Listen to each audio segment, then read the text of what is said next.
Hello friends, आज की जो हमारी वीडियो है वो है जैम पर हम कितने कितने प्रकार से हम कोई भी आइटम्स हम बाय कर सकते हैं। सबसे पहले तो हम direct purchasing, second comparison, third bid और फोर्थ रिवर्स ऑक्शन।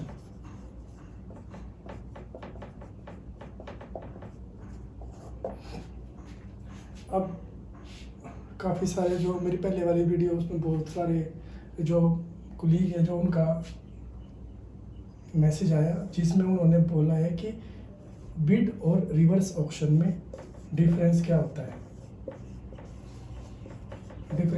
है, इसके बारे में उन्होंने स्पेशल पूछा है। तो दोस्तों मैं स्टार्टिंग से आपको बताऊंगा।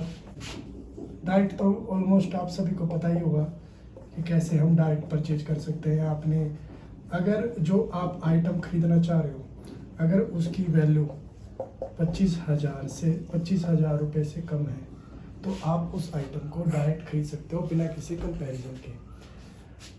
उसके बाद है नंबर 2 कंपैरिजन। कंपैरिजन में ऐसा है कि दोस्तों कि अगर 25,000 से अबव अमाउंट है तो आपको कंपैरिजन करना पड़ेगा, उसको L1 लेके आना पड़ेगा। इसमें ऐसा होता है कि जैसे आप L1 करते हो एज पर उनकी स्पेसिफिकेशन, जो भी आपको आइटम चाहिए उसकी स्पेसिफिकेशन के अकॉर्डिंग आप आइटम्स को सबसे पहले L1 लेके आते हो। तभी आप जो इससे डिफरेंट जो 3 डिफरेंट OEM होंगे उनसे आपको कंपैरिजन करके L1 लेके आना पड़ेगा, तब आप उसको डायरेक्ट ऐड टू कार्ट कर सकते हो। अब दोस्तों ऐसा होता है कि भाई जो आइटम आपको चाहिए अगर वो कंपैरिजन नहीं हो पा रही है आपसे तो उसके बाद क्या, कंपैरिजन नहीं हो पा रही है तो उसके बाद क्या। उसके बाद दोस्तों हमारे पास 2 ऑप्शन होते हैं, एक होता है बिड और एक होता है रिवर्स ऑक्शन।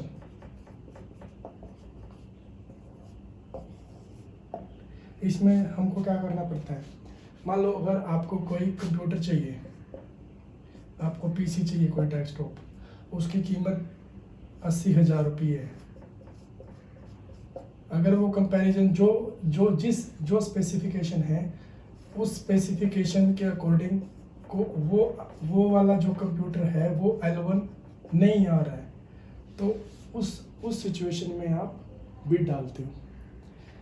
एक बात मैं आपको बता देता हूँ, बिड और RA दोनों का प्रोसेस जो होता है वो बिल्कुल सेम होता है। आपने क्या करना है, पीसी सेलेक्ट करना है। पीसी सेलेक्ट करने के बाद जब आप लेफ्ट हैंड साइड में चेक करते हो वहाँ पे एक कंसाइनी होता है। आपने कंसाइनी सेलेक्ट करने के बाद वो अपनी लोकेशन डालनी है।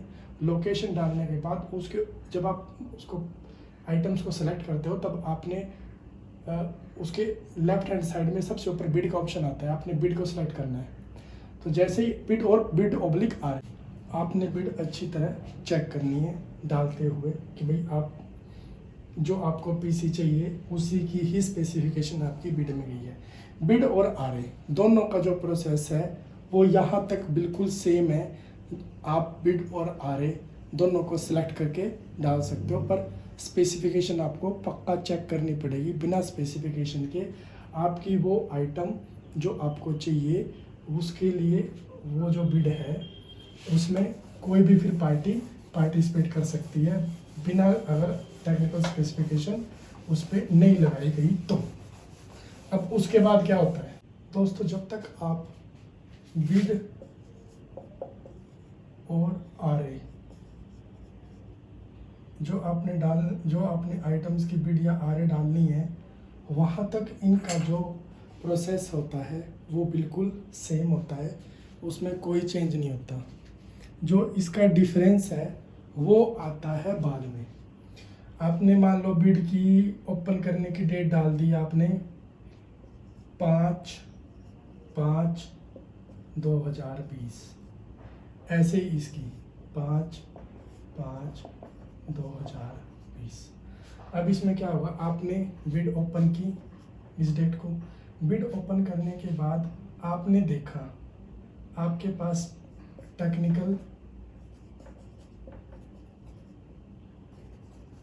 टेक्निकल इवैल्यूएशन में आपके पास 6 पार्टियां, जो 6 सेलर हैं, उनकी बिड आपको रिसीव हुई है।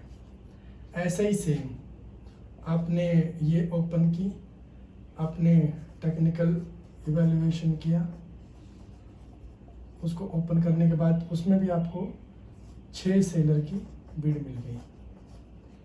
अब इसमें क्या होगा, 6 सेलर की बिड मिली, इसमें आप डायरेक्ट इसके बाद आपने टेक्निकल इवैल्यूएशन करना है कि भाई कौन सी पार्टी के जो डॉक्यूमेंट्स है वो कंप्लीट हैं या नहीं है, जो भी आपकी टेक्निकल स्पेसिफिकेशन थी उससे मैच खाते हैं या नहीं खाते हैं। अगर मैच होते हैं तो आपने एक्सेप्ट कर लेना है, अगर मैच नहीं होते हैं तो आपने रिजेक्ट कर देना है। अगर मान लो इसमें से 4 तो हो गए एक्सेप्ट, 2 हो गए रिजेक्ट, तो आपने वहीं के वहीं उनको रिजेक्ट कर देना है 2 को। तो जो 4 आपने एक्सेप्ट की है वो चली जाएगी फाइनेंशियल बिड में 4। इसमें ऐसा नहीं होता, इसमें होता है भाई 6 पार्टियां आई हैं टेक्निकल इवैल्यूएशन की, 4 सेलर की बिड है जो वो हो गई एक्सेप्ट, 2 हो गई रिजेक्ट। अब इसमें क्या होगा, जो 4 सेलर हैं वो आपने RA रिवर्स ऑक्शन, मतलब फिर आपको एक डेट और देनी पड़ेगी। इन 4 पार्टियों के बीच में फिर कंपटीशन होगा और आपको एक डेट और देनी पड़ेगी, एंड डेट, कि भाई आपने 5 दिन और देने हैं, 6 दिन और देने हैं फाइनेंशियल बिड ओपन करने के लिए। मान लो आपने 4 दिन दे दिए, ठीक है। 4 दिन देने के बाद उन 4 दिनों में इन चारों पार्टियों के बीच में कंपटीशन होगा कि भाई किसकी सबसे कम लोअर बिड आएगी। 4 दिन बाद जब आप बिड ओपन करें फाइनेंशियल, अब इसका हो गया, इसकी भी फाइनेंशियल बिड में 4 आ गई और इसकी भी फाइनेंशियल बिड में 4 आ गई।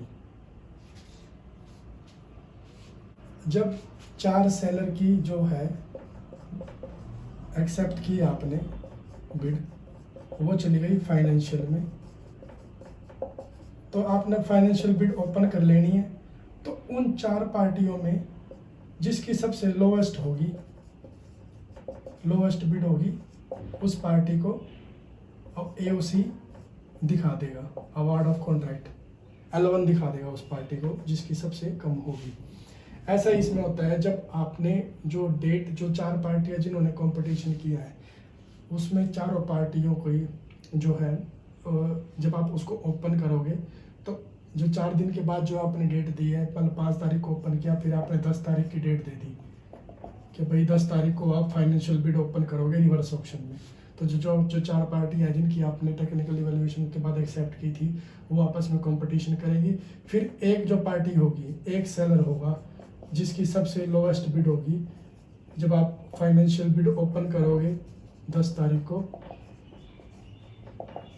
तो वो डायरेक्ट जिसकी सबसे लोवेस्ट होगी उसको बिड चली जाएगी, उसको आप AOC दे दोगे, अवार्ड ऑफ कॉन्ट्रैक्ट, उसको चला जाएगा।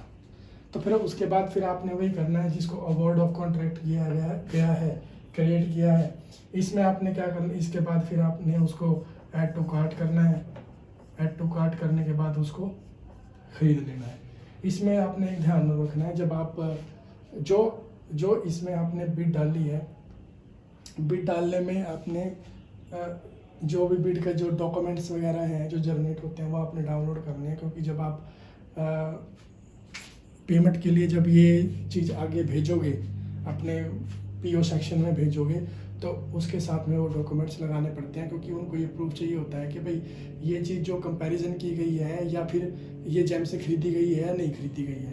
तो जब उनके पास जाती है, तो दोस्तों इसमें बिड में और RA में डिफरेंस तो ज़्यादा नहीं है, आइटम सेम होती है, डिफरेंस ज़्यादा नहीं है। बस जो इसका प्रोसेस है, जो आगे का प्रोसेस है टेक्निकल बिड ओपन करने के बाद वो थोड़ा प्रोसेस थोड़ा चेंज है, बस प्रोसेस थोड़ा चेंज है बस, बाकी सब सेम है, इसमें ज़्यादा डिफरेंस नहीं है। तो दोस्तों आई होप कि आपको थोड़ा बेटर तरीके से ये समझ में आ गया होगा। अगर फिर भी आपके इसके रिगार्डिंग में कोई क्वेश्चन है तो आप वीडियो के नीचे कमेंट्स कर सकते हो। नेक्स्ट वीडियो में जो जितने ज़्यादा क्वेश्चन आएंगे मैं जितना हो सकेगा आपकी हेल्प करने की कोशिश करूँगा। दोस्तों ये ज़्यादा डिफरेंस नहीं है बिड और आरए में, प्रोसेस सेम है, बस जो आपका जो टेक्निकल बिड ओपन करने के बाद का जो प्रोसेस है वो थोड़ा चेंज है बस।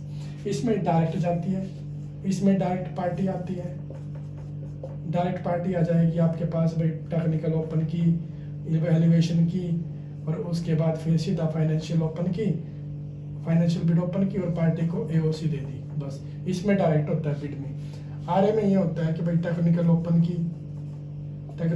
करने के बाद इवैल्यूएशन की, उसके बाद आपको एक डेट और देनी पड़ती है, 5 दिन या 10 दिन जितने दिन भी हैं। उसके बाद फिर जो पार्टी जिनको एक्सेप्ट किया है आपने वो उसमें कंपटीशन करेगी, फिर जब आप फाइनेंशियल बिड ओपन करोगे तो जब सबसे लोएस्ट होगी उसको डायरेक्ट चला जाएगा, इसमें होता है। ठीक है दोस्तों, ओके। अगर आपको वीडियो पसंद है तो लाइक, शेयर और सब्सक्राइब कीजिए अपने YouTube चैनल को। Thank you.